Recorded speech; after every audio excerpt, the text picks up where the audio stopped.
Here come the kids.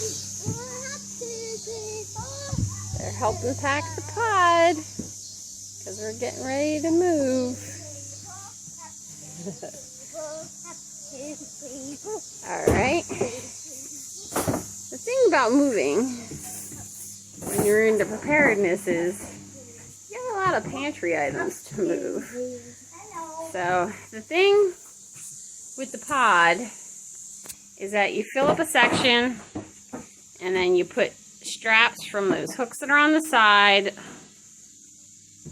right there, and then you strap each section in. So we haven't filled up one section yet, but we're working on it. Here's what it looks like now. The kids had the really good idea of putting the chair rails there from their bed. I guess it was bed rails, not chair rails, but anyway. Kids had the good idea of putting those in there to keep all of the cans from falling out in transit.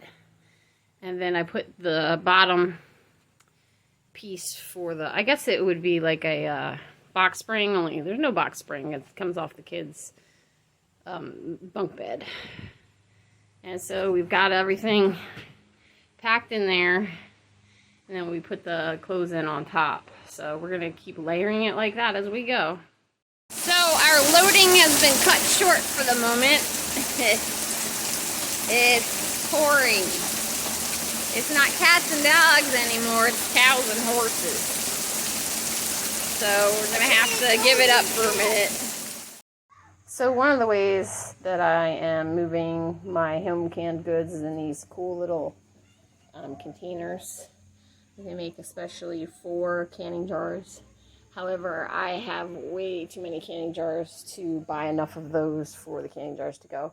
I would never actually buy those. Matt's aunt got them on deep discount last year and bought them for us, which was very kind of her. However, it's just not practical. With the amount of canned goods that we do, even trying to use those for storage, they just would take up too much space. But they are a really neat idea. I have a friend who sells jellies and jams, and she uses them, the containers, to go from craft show to craft show. So that would be a sensible investment, but just for storage, no.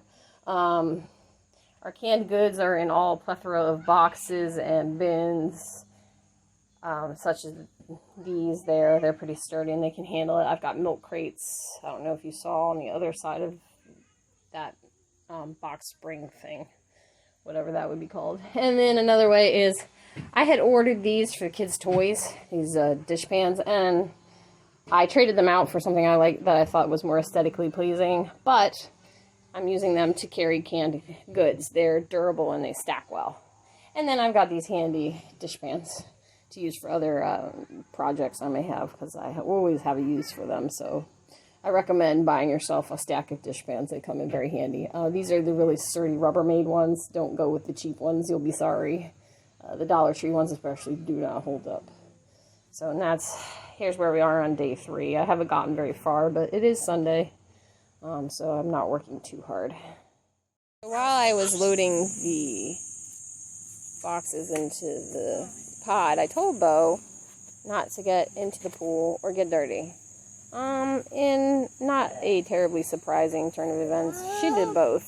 So I think I've done loading for today and gonna be getting some children a bath.